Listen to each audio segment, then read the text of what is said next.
Welcome everybody. Welcome to my session. Um, Here in this room, I don't want it to pronounce, but it's 16 o'clock and most of you hopefully had a blast at Scottish Summit so far.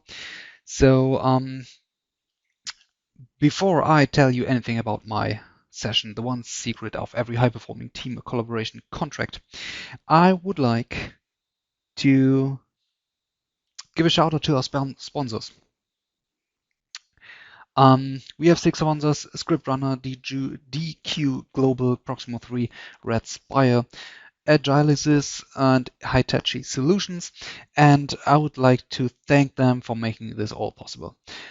Those companies are like the rock stars here at this event who make all this happen.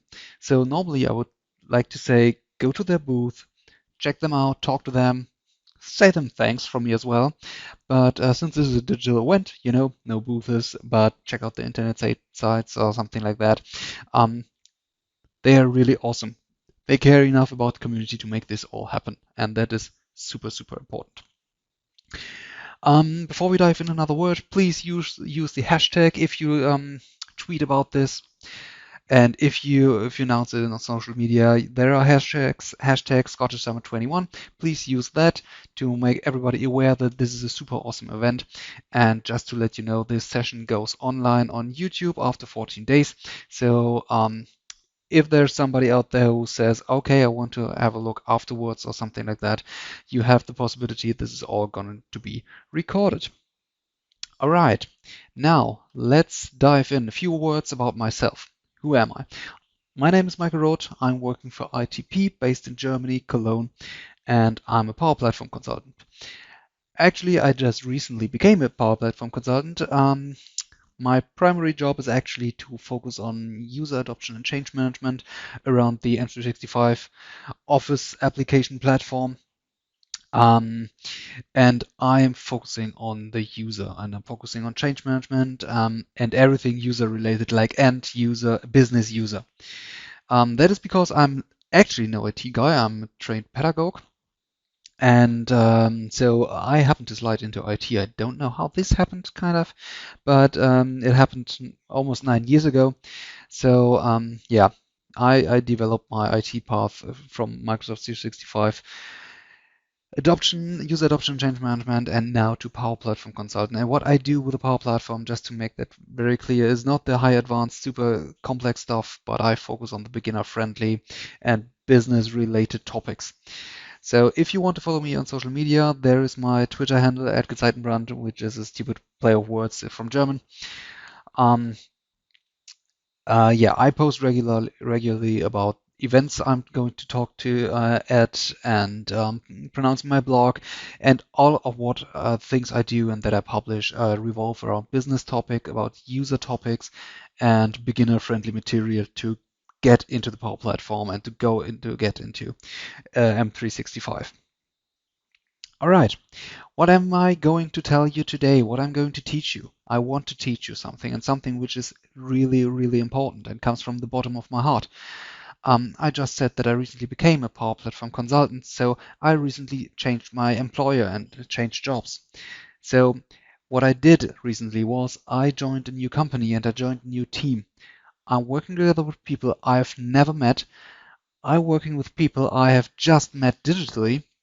And I am with those people now in a digital team, and we are trying to become a high performance team, of course. And so I just recently realized that a collaboration contract is super important. I do this every time I join a new team or I start working together with people I hardly know. And I discovered as well that not everyone on the planet knows what a collaboration agreement or a collaboration contract is. So I wanted to teach you that. Let's have a look at the agenda for today. I have three posts, three things to say actually. The first one is, does this sound familiar? And that is, what is a collaboration contract and why is it important? What is it all about and why do you need one? What would be the benefit from it? And why should you try it out yourself? That's the first one. But that's not all I want to give you on your way. There's more. there's also let's set up a collaboration contract, because I want you to have the actual knowledge to go out there after the session and set up your own collaboration contract and benefit from it. I want you to have an idea what to put in there, what to consider, who to involve, where to store it, and stuff like that. I really want to give you the knowledge to go out there and do things. I think that is really important. This is not a theoretical session. This is a very hands-on session. Well, you have to do the hands-on work, of course, but anyway, you know. Next part is where to put it. Like, since we are emphasizing on the Microsoft technology stack here, we usually use Teams to collaborate, and that would be the store the place to store your collaboration contract. But how would you implement that into Teams? There are few different ways. Teams offers you a lot of possibilities, and I just wanted to share my experience with you, what works best and what didn't work so well. Once again, if that isn't clear by now, I just wanted to emphasize that this isn't going to be a technical deep dive session into some solutions or something. This is a theoretical one. It's not a technical one, but well, not a theoretical one, but actually a non-tech specific sessions. So you can keep in mind what you learned technically so far and stretch your mind to different areas. And so let's see. Let's dive into this. What is a collaboration contract? Let's start it simple. A collaboration contract gives you three things. It develops a common understanding of collaboration, creates a uniform set of expectations, and establishes agreements on how to use existing tools. That is so far so simple, right? Keywords to focus on are here a common understanding of collaboration and a uniform set of expectations. Because quite often you know what? Let me keep that. Let me get that from the next slide set. See, quite often the challenge is that every one of us, like you and yes, even you, who is not paying attention right now, we all have a very clear idea of how good collaboration works and how it looks like. Am I right? I know how good collaboration works, and you know that as well. Only unfortunately, everyone has his own idea, and that can be a challenge actually, right? Because the chances and the possibilities that two different ideas of good collaboration actually match are kind of, let's say, low. They are never zero, but they are low. So the important thing is actually to get that out of your head, to talk with people you're working in a team with, to talk about your expectations and about your ideas, how good collaboration works and how does it might look like. Talk about your expectations, about your needs. What do you need from somebody to be a good coworker, to work smoothly with somebody? You need to talk about that. And you know who also likes to talk? That guy. And he has pretty good ideas about collaboration contracts and how to set things up. So I know this is actually a topic for teams, for high-performing teams, but actually I am a comic book nerd, but I'm not a huge fan of the X-Men, so let's go with Deadpool then. I have put him in the slide deck here and there to give some good advice and some information I borrowed from the comic books. So yeah, let's learn something about teamwork from Deadpool. Okay, let's dive into this. Does this sound familiar? And I hope not many of you have experienced what I'm going to present you, but I guess many of you actually have. So do you know that situation? You post something in Teams and you send out a message or something and you don't get any reaction whatsoever on this. So you don't give a like, you don't give a dislike, you don't give an answer, you have no idea. And you are left sitting there wondering, do they get the message? Are they maybe offline? Don't they have the time to respond? Don't they want to respond? What's happening here? I have no idea. I need a little bit of reaction to just know what's happening here, to even just to see that my message has reached you. Or you get lost in a flood of information. There are information and notifications coming from Outlook. There are notifications coming from Teams. And usually you are not a member of one team, but let's face it, 20, 30, even more. There are a lot of notifications and it goes bing, bing, bing, bing, bing. You know that, right?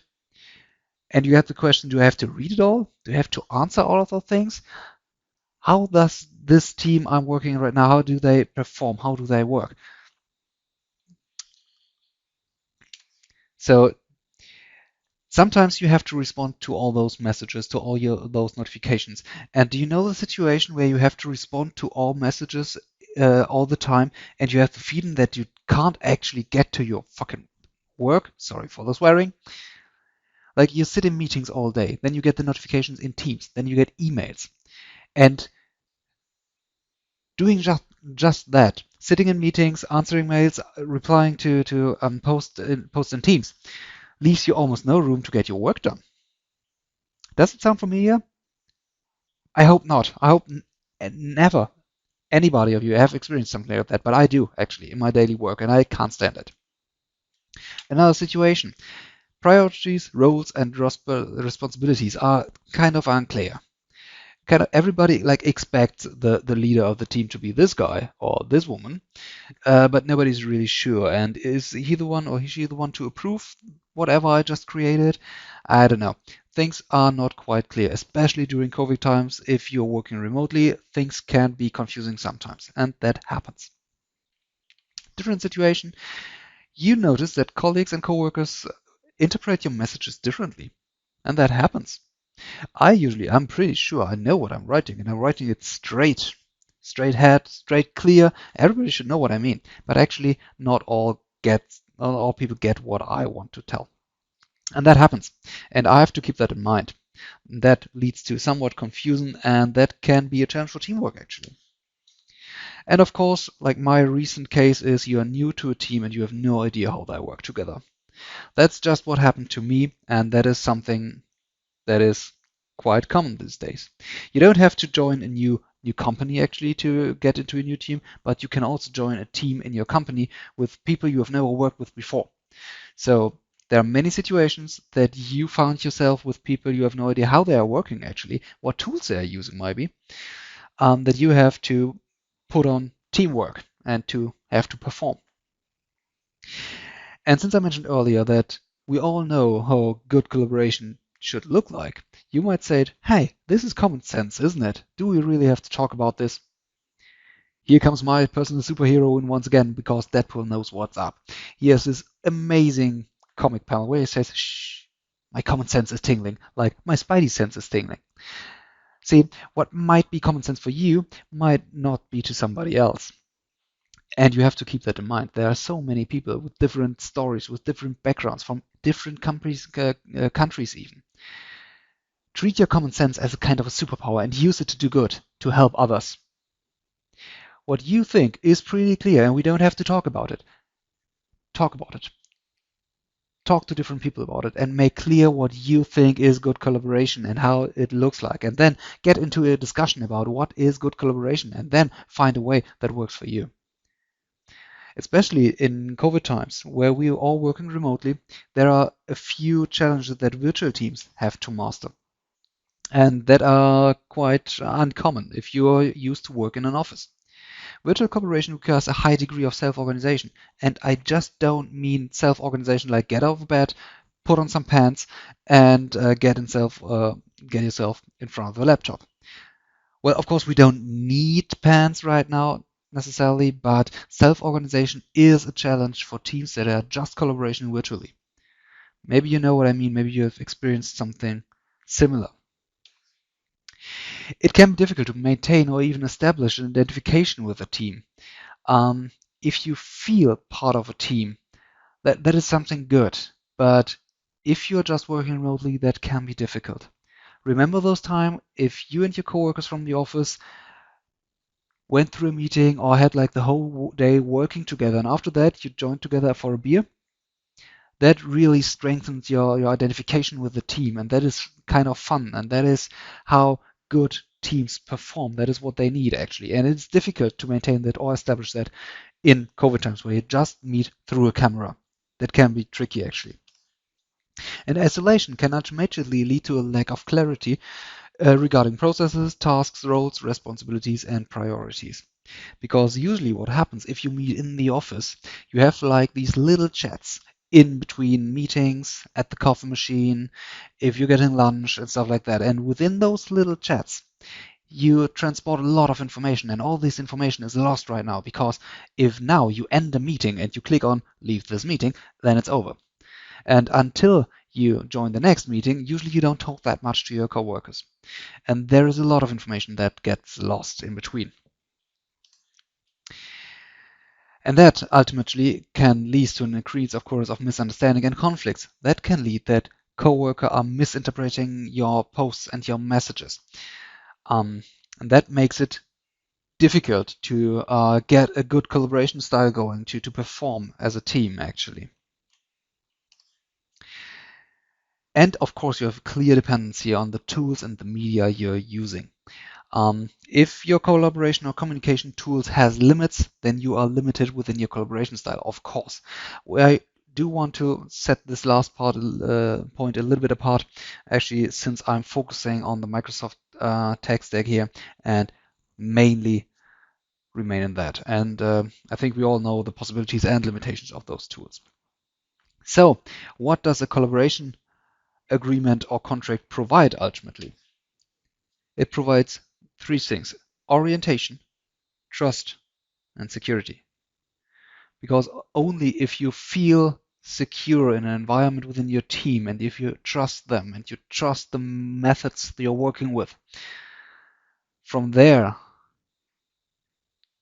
you can establish something like, or get something going like, innovational thinking and exchange of ideas, diversity and fun. And that is something that is the backbone of teamwork, actually. That smells like team spirit, to be honest. Because if you don't have that environment where you feel trusted and feel secure, where you know what you're doing and you know it's pretty clear what you have to do and stuff like that, you won't come up with innovational and creative thinking, and you won't come up with like brilliant ideas, and you won't have fun. And that is all connected. And something like a collaboration contract can give you guidance and can give you orientation, trust, and security within a team, within a teamwork. And I think that's super important. So much for the theory. Now let's dive into a collaboration contract, what to put in there and how to really set one up, shall we? Okay, here we go. Usually, collaboration contracts that I come up with consist of 5 parts, and that's communication, meeting culture, task management, document management, and culture of failure, and they are all equally important. I don't recommend to skip any part of that. This is all information. Get it out of the way, just talk about it, and let the collaboration contract like enhances magic. But before we dive into the very details, here's another good advice from this awesome guy with the mask. It's not about the solution, it's about how we get there. And I know that might sound cheesy, but what we are doing here, we talk to our coworkers what we think good collaboration style would look like, and we ask them what they need to be a good coworker, and I set my expectations, what I need to perform well in a team. So there isn't this one solution, the one solution that is magically going to solve all your problems. It's not about a already set up collaboration contract I could give you, like for downloading for free to use it, because every time you're joining a new team and you're getting into a new team, or I do that, I set up and I come up with a new collaboration contract, because it's not about what's written down in the end, like how do we want to communicate to each other and stuff. That's not the main part. The main part is that we sat together as a team and talked about our ideas. So how to get there is way more important than the solution in the end. The solution in the end, yeah, it's important, but not that important as how the process of getting there. I will emphasize this later on because it's super important and I don't want you to forget. Now, let's dive into it. First topic, first area, communication. This one is important. And I will come up with some guidance questions for you, like ideas. What could you ask yourself or your team? Um, what to write in a collaboration contract. And after that, I will give you some examples from my last collaboration contract. So first guidance questions would be, how do we want to communicate? What do we want to communicate, when and where?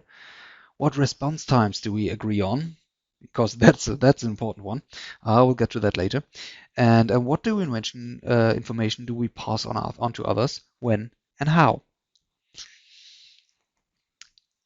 You can use those questions and just answer them for yourself with your team, and you will come up with a pretty good first part of your collaboration contract. But I said earlier I want to give you some examples, and here we go. I brought you a few of the rules that we come up with, and those are binding rules that we use in our daily business. So we said we want to respond to important flagged messages within 12 hours, no matter the medium, but only the important flagged messages. And this one is really connected to the second one. If we don't give mentioned, we can, but we don't must read the message. And that actually leads to something where we had to change our behavior. If I post a message somewhere in a channel in Teams and I want somebody to read it, I have to mention that person. If I'm not doing it, there is a high chance that this person maybe is reading it but doesn't feel like this message is for him or for her and doesn't respond at all. We agreed together that if we want somebody to read it, we mention them. And that is one of the most important things that we agreed on. And that made so much easier for us. There's all this uncertainty. Do I get a response? If yes, when? Did they actually read my message? We set this in the rules. If I want somebody to read it, mention him, and it can wait up to 12 hours, but I will get a response eventually. Something else that we did is we said we keep each other up to date and status. Like every Friday, we post a short overview of the week in the corresponding channel, and that actually happens on the team. That depends on the team. Sometimes we have like weekly stand-up meetings at the beginning of the week. Sometimes we have at the end of the week to reflect on what's happened. It's important, especially if you work remotely from home office, to keep you up to date. What are the other guys doing? Are they super busy, or do they have like everything ruled out? It is important for your collaboration style as a team. And since communication is a very important part, I have actually a second slide. And I think the title just slided into the text box here. Okay, let's ignore that. Some more guidance question is not only how do we communicate or how do we want to communicate, but maybe reflect on your behavior so far. How can we improve our communication? What went well and what went poorly so far? So what can we make better? How can we become a better team? And how we can communicate clearly, unambiguously, and what tricks and gimmicks do our communication tools offer to us, so that the tools and the tech can support us and we don't have to change our working style to please the tools. That shouldn't be the way, actually. And let's fill that up with some examples from real life. We said we provide team feedback in a timely manner. We respond to other messages with, and there is silence in here. Here we go. We respond to other messages. And with us, a thumbs up means I have perceived your message. That doesn't know I agree with that. That doesn't know, hey, good job, buddy. That just let the others know I have perceived it. Don't worry, you will get your feedback. You will get a reply. Not quite now, but I have perceived your message. And that is super helpful. That is super helpful for us as well. And we take care to communicate clearly. That is the 5 W's. I guess you know those. Like when, who, where, what, and one more. And we don't shout in our message, so we don't use all caps. So together with the rules I showed you before, we have a pretty clear set of expectations how and when we can get a feedback from coworkers. And that makes communication within teams as a team so much more easy, actually. That was really, really great and super helpful. And it was important that we talked about each other, about that. And now we come to the next point, the next big thing, and that is my most important one, and the one I might like the most, and that is meeting culture. Here are the guidance question for you guys. What meetings do we have, and for what purpose? And that question blows my mind actually every time I hear this. We have in so many meetings, and there are so many meetings that are kind of where you ask yourself, what am I doing here? Can I provide anything? Can I contribute? Or can I learn anything? And you answer all those questions for yourself with no, but still you are in this meeting, and that sucks. So if you just take one question, take this one, and ask yourself, what meetings do we have and for what purpose? Why do we need this meeting? And the other question, what is the group of participants like? Because quite often there are people sitting in meetings because just they're head of department or stuff like that, and you don't really need to like burn someone's time, and you can keep the meetings more focused and more on point if the group is smaller and if you just think about your participants list. Do we need to appoint a moderator or timekeeper? Especially right now, we have a lot of meetings, and usually the meetings that I participate in, they tend to take a little bit longer than actually scheduled. So I'm late for the meetings, for the follow-up meetings, which are back to back. So I don't have any break in between, and that's super annoying. So a moderator and timekeeper can do a lot of things easier. And of course, a few questions for reflecting what went well or poorly in our meeting so far. Let's ask ourselves, how does a good meeting actually look like? And that was pretty much a brain teaser for our group and for our team, as we started on a green field to say, how would we like our meetings to be actually? And that was interesting. And just a few rules we came up with. Super important. We put so much work into that part, actually. We said every meeting has an agenda. Well, not every 15-minute meeting, but as soon as the meeting hits the 30-minute mark, we need an agenda, period. No discussion whatsoever. Because if you have an agenda, you can keep your discussion and your meeting on point and focused, and that helps to close them and finish them early. And we only invite participants who are really needed. And that gives us actually the freedom, if we receive an invitation, to ask the organizer of the meeting, are you really sure that I'm needed for that? And I can refer to that on the agenda. Is there on the agenda a point where I can contribute something? Where do you need me? Check your agenda. I have the feeling that this is not the meeting for me. And those two rules work together really, really good, actually. So keep your participant list nice and tidy and small. Another rule, be present and don't do an activity on the side. We all know that. You look into the camera, if the camera is switched on, and you see that everybody's pretty clearly like writing mails or answering Teams posts or something like that, and that is annoying actually, and that can extend the meeting. If everybody is focused on point, you can go through your meeting and be productive. And what actually happens? Oh no, I keep that for later on. Let's say the next rule is every meeting ends with a clear assignment of tasks. That is super important. There are meetings where 5 minutes before the meeting ends, you see, you still have like 4 or 5 points on your agenda, and you state, okay, if we extend the meeting by 10 minutes, we can cramp in any topic that we have just really quick. We don't do that, because every meeting has to end with a clear assignment of tasks. Because usually in a meeting you get something like homework or you get tasks to do, and I would really take my time to set that straight. Because usually what happens after a meeting ends, I join the next one. And then I don't have the time to get my tasks in order, and I want to do this within the meeting. So there's no miscommunication, everything is clear. And that leads to the ultimate rule. We finish all meetings on time. If there are still open topics in the end, we have to adjourn, we have to postpone. Usually we say if there are open topics at the end, and looking at our agenda, somebody screwed up with the agenda. That leads for us to the point that we said, okay, we have to think about a better agenda for the next time. Because We want all points on the agenda to be discussed, and we even want time at the end to assign tasks.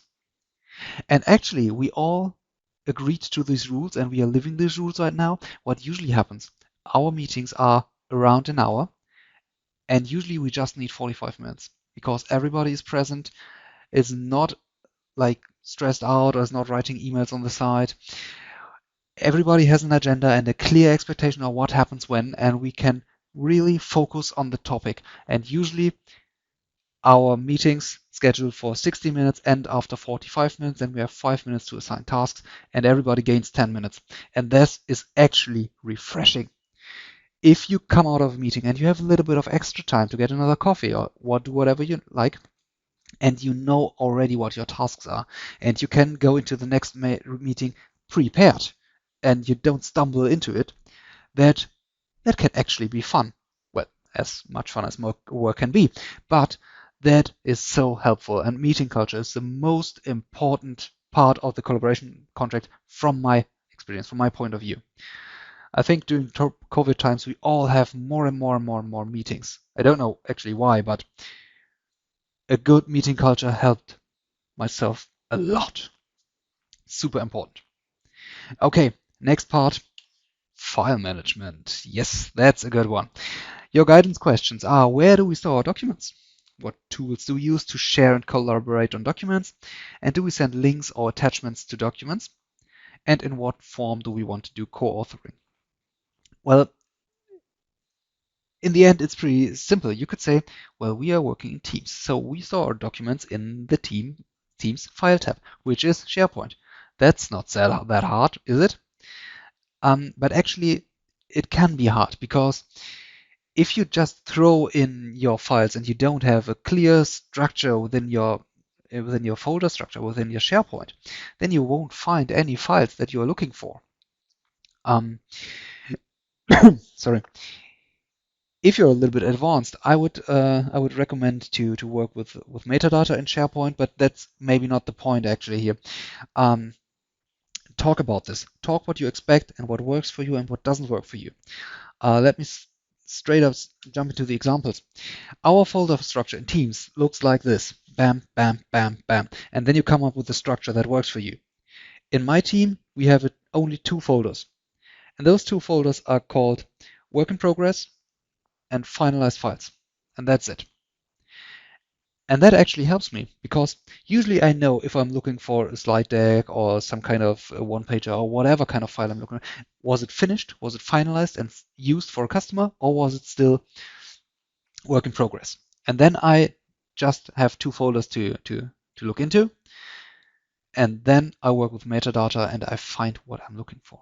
It's super easy actually, but searching stuff needs so much time and so annoying. So this really helps if you sit together with your team and think about what do we need, what are we working on, and how should a folder structure look like if you're using folders. Another thing that we come up with is, then again, those examples are copy pasted from our collaboration contract. We set it up last week. We must not send attached documents. Never ever. No. Never, ever, ever. Because you know what happens if you're sending back and forth versions of files. You create more versions and make it, in the end, even harder to find the right version. Because we agreed on working in one document because we all have access. They all live in Teams, so we all have access to that.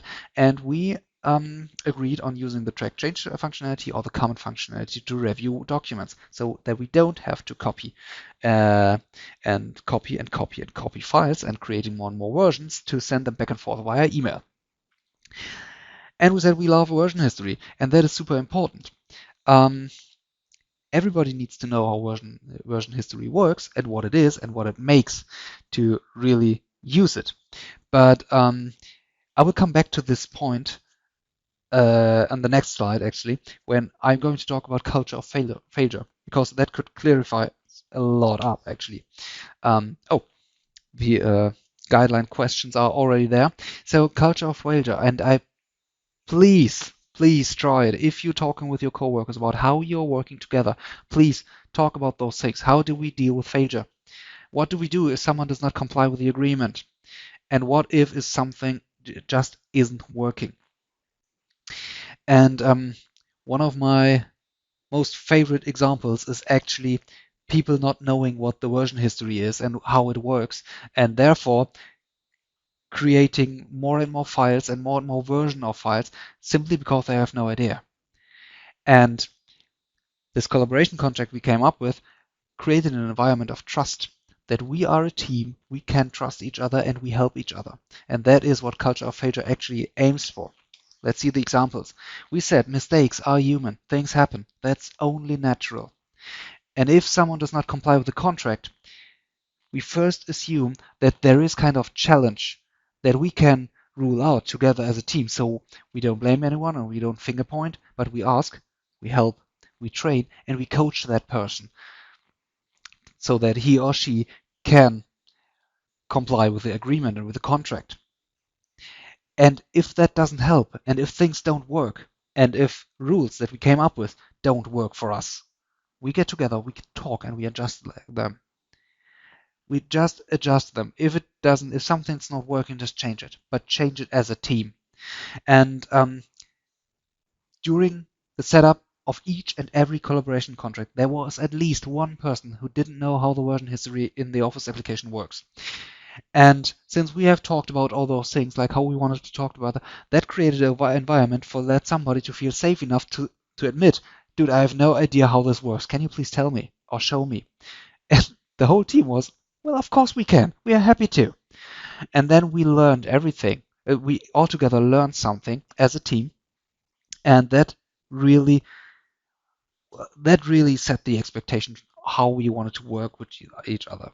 And that was so helpful, and that is so important actually. Okay, there's one more category I didn't mention at the beginning, and that is something that goes in each and every collaboration contract I set up. This is binding for everything. And there are 3 points. All team members are equally responsible for adhering to the collaboration contract. We all worked on this together. We don't want anybody to come up with a solution and make everybody use it. We all agree on a solution that works for everybody of us. So that means that we are all equally responsible for that. And our agreements are binding, and that is not to discuss. If we set up the rules, we want to keep those rules up. But if something's not working, we can change the rules. So if the jointly developed rules are not helpful, they are adjusted, but together as a team. That is the important stuff.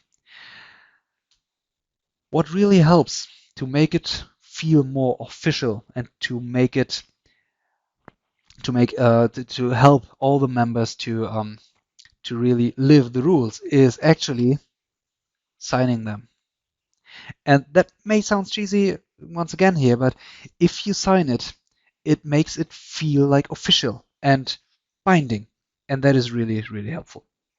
So that was the content for the collaboration contract. I have a little bit of extra and bonus to the last chapter actually, and there is some more good advice from Deadpool where to store your collaboration contract. And usually if you're talking Teams and M365 tech stack, there are naturally 2 opportunities and 2 possibilities that come to your mind like instantly, and that is the Teams wiki or OneNote.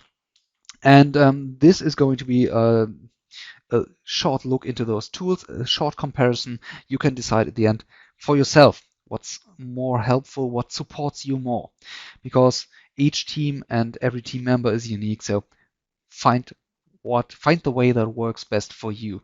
Once again, it's not about the solution in the end, it's about how to get there. But now look at those 2 tools. TeamsWiki or OneNote. So what is TeamsWiki? I think you've all seen it. It comes by default. It is in the general channel up there, and you get a 2-panel editor. You got 1 panel on the left, 1 panel on the right. And since collaboration contracts are no rocket science, that might even do the trick. So it doesn't have to look fancy or something. You just have a place to store your ideas, and that's it. You have the functionality of comments and tagging, so you can tag people and mention people, and they will get a notification, which is pretty cool. I think this is good. And but it can't be used outside of Teams. You can't share it with anybody. If you want to share it, you have to invite those people into your team. And the wiki is in Teams, and you don't get it out of there. And you can't use the search in there. Once again, you might say, a collaboration contract is not a 20-page document. What would I need the search for?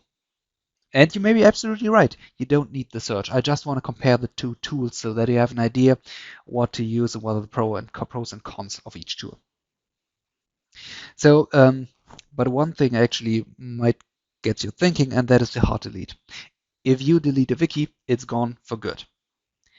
In every other tool in Microsoft 365, if you delete something on SharePoint, on OneDrive, in OneNote, or whatever, you can restore it. Not in the Teams wiki though. If you delete it, it's gone. That's it. But it is in every Teams by default, so you don't have any more work. That is more or less the characterization of the wiki in Teams. And now let's jump to the OneNote, shall we? Comparing it to the two-panel editor, in OneNote you have as many panels as you like. Actually, you have as many pages as you like, and you know how OneNote works, right? You have a lot of possibilities. Comments and tagging, yes and yes, this is also possible in OneNote, of course. And can it be used outside of Teams? Well, yes, of course. It can be used in nearly every other M365 app, and you can share it with whomever you like, actually. So you have a lot of more possibilities. And the good thing is, the Windows search works, and you can search within OneNote, which is really handy, actually, because if you've been to many teams and many collaboration contracts and have many files and you are used to work in Outlook, you will depend on the search. And actually, if you delete it by accident, so to say, it can be restored, which is really, really helpful. Usually, you can't do it yourself. You will need an admin for that, but it can be restored, and that is really helpful. It does not come by default, but it's very easy to integrate, even in multiple teams. That is no hard work. And as I said in the beginning, you can decide for yourself what you would like to use. As a consultant, I tend to say it depends on you. I do have a clear favorite, and by the way I presented it to you, maybe you have an idea what my favorite is.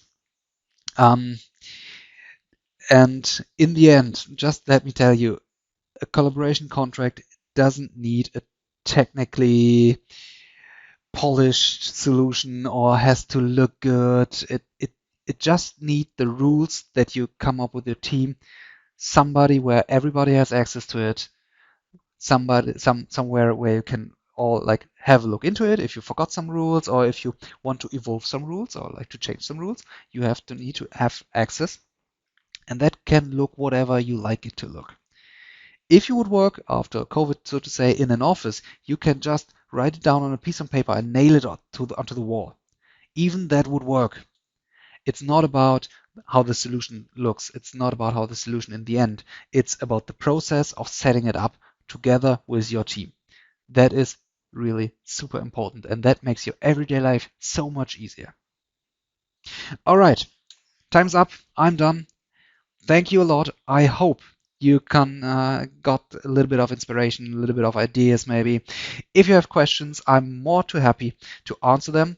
We will have a look in the chat later on, or maybe right now. If you have questions, just unmute yourself and come to me. Once again, if you want to check this whole session again or want to recommend it to coworkers or something, in around 2 weeks, this will be uploaded on YouTube on the Scottish Summit channel. And I appreciate your time, and thank you so much for attending my session. Have a great afternoon, have fun, connect to people, and yeah, enjoy Scottish Summit. Thanks, and I'll catch you next time. Bye bye.